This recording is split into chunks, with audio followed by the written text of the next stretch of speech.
Hey everyone, in this quick tutorial, I'm going to show you how to check your video upload progress on Google Drive. Yeah, it's really simple once you know where to look, so let's dive right in. First, open Google Drive in your browser and sign in with your Google account. Make sure you're using the account where you're uploading the video. Next, click the New button on the top left corner. Select File Upload and pick the video you want to upload. Drive will start uploading immediately and a little progress indicator will appear. Once your video starts uploading, you'll see a small status box in the bottom right corner of your screen. It shows a progress bar with a percentage and the remaining time. You can hover over it to see more details, like upload speed or file size.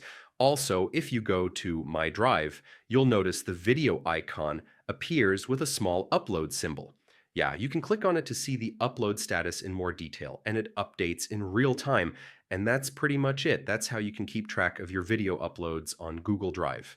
It's super handy to know exactly when your file finishes uploading. Don't forget to like the video if it helped, and subscribe for more tips like this.